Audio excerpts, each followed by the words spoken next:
សួស្តីវីដេអូលើកនេះរៀងខ្ជូតហើយ office នាងខ្ញុំគឺរៀងបឹកបរបន្តិចដោយសារតែអាខ្ញីកូននាងខ្ញុំនេះណាវាមកលេង office នៅថ្ងៃសៅរ៍ហើយជាឆ្មា introvert ដល់អញ្ចឹងទៅវារៀងបឹកបរវាបន្តិចវាភ័យស្រន់ស្លោបន្តិចហើយវាដឹងទេថាគេស្រឡាញ់វាច្រើនណាស់មកដល់គេចាប់អោបចាប់បីនៅគេឲ្យទាំងចំណីមានគ្រីមមានអីទៀតប៉ុន្តែវាវិញមុខស្លេកស្លាំងអស់ហើយដើរកើមលបមួយហើយ fan ច្រើនណាឃើញចឹងទេមួយជើងវាបះអស់ហើយអូយវាខ្លាចវាភ័យហើយអ្នក office នេះចង់លេងចង់អីចឹងទៅចាអ្នកចង់គ្នាដើរលេងដូចកូនឆ្កែហើយគ្នានេះភ័យគ្នាមានណាគ្នាដើរកើមនាងខ្ញុំយកវាដើរលេងឲ្យសាកុំឲ្យវានៅផ្ទះពេកឲ្យវាស្គាល់មជ្ឈដ្ឋានខាងក្រៅណាថាពិភពលោកវាយ៉ាងម៉េចខ្លះគេដើរដល់ណាហើយបច្ចេកវិទ្យាសម័យ AI អីខ្លាចកូនខ្ញុំវាដើរអត់ទាន់សម័យគេហើយនាំមករៀននៅក្នុងបណ្ណាល័យអ្នកខំឲ្យមកអានសភៅអានអីអញ្ចឹងណាដល់ហើយនេះមានអានណារត់គេចរហូតនេះក្មេងកម្ពុជាទំនើង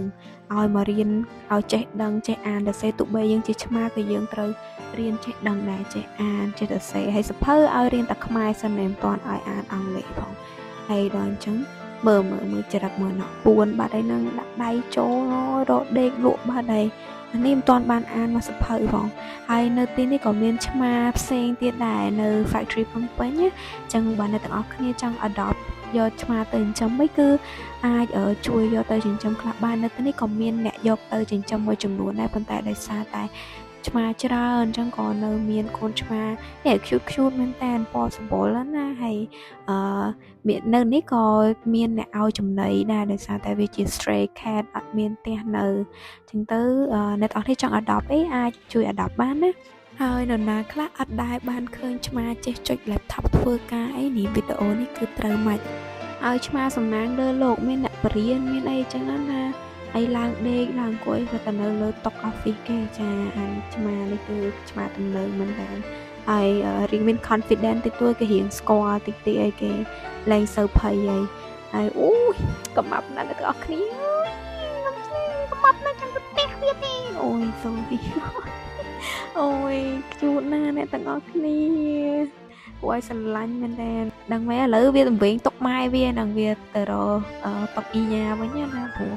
តុកខ្ញុំនៅមួយចាហៀងណោះចាបណ្ណាល័យដែរឆ្មានាងខ្ញុំចូលអានមិញហ្នឹងណាចូលអានមិញហ្នឹងក៏មនុស្សអាចចូលអានបានដែរអ្នកទាំងអស់គ្នានៅ factory ភ្នំពេញគឺមានបណ្ណាល័យអ្នកទាំងអស់គ្នាចូលអានសភៅ free បានប៉ុន្តែបើសិនជាខ្ចីសភៅតើតែចុះឈ្មោះជា membership ជាសមាជិកសិនណាមើលភ្នែកទៅដូចសុំទៅផ្ទះវិញយ៉ាងម៉េចទេនេះអរគុណអ្នកទាំងអស់គ្នាដែលបានមើលវីដេអូមួយនេះជួបគ្នានៅវីដេអូក្រោយបាយបាយជម្រាបលា